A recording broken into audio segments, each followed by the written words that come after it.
मंगल एक उग्र ग्रह है, सेनापति है, तो स्वाभाविक है कि जिस भाव में अकेला मंगल बैठेंगे उस भाव को एक्टिवेट करेंगे, ऊर्जा से भर देंगे, उस भाव में अत्यधिक ऊर्जा हो जाएगा।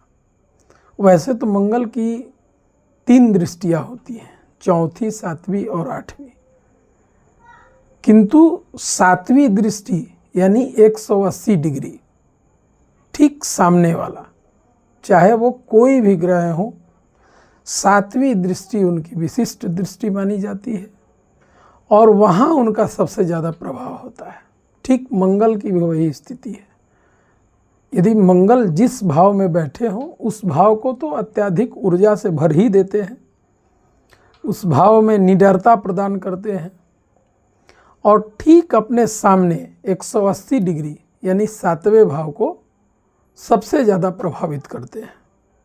अब जैसे इसको इस तरह से समझा जाए, यदि मंगल किसी व्यक्ति के कुंडली में लग्न भाव में ही बैठे हैं तो लग्न भाव यानी कि वो स्वयं हो गया, तो वो अत्यधिक ऊर्जा से भरा उसकी फीलिंग्स होगी, वो अपने आप को उसके अंदर वो फीलिंग्स रहेगी कि मैं ऊर्जा से भरा हुआ हूँ, वो निडर होगा, वो कमांडर है तो वो स्वाभाविक है कि वो और उसके लग्न में ही है, तो निश्चित रूप से ऐसे लोग अपने घर में हो तो वहाँ के भी कमांडर, इनका ही सिक्का चलता है।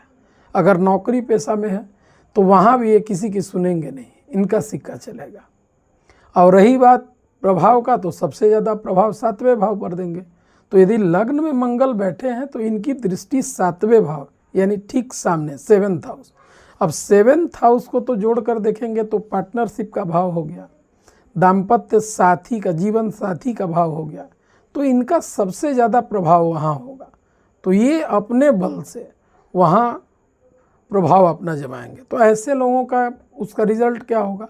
ऐसे लोगों का पार्टनरशिप नहीं चल पाता है, इनके जीवन साथी इनके अधीन हो जाते हैं, रहना पड़ता है, या तो चले या तो रहना हो तो इनके अधीन, अदरवाइज वो चलता ही नहीं है। ठीक पार्टनरशिप की वही भी बात है, सेम वही वैसा। अब मान लीजिए किसी के कुंडली के 2य भाव में मंगल बैठ गए, तो 2य भाव को तो कोष से भी देखते हैं और वाणी से भी देखते हैं। ऐसे लोगों को आप देखेंगे इनकी वाणी बहुत भारी, तेज और कठोर होती है। तो ऐसे लोग, कठोरता इनके वाणी में होती है। और दृष्टि 8वीं यानी 8वें को तो गुप्त भाव भी कहते हैं ना, उसको मृत्यु भाव, आयु भाव भी कहते हैं। तो वहाँ 7वीं दृष्टि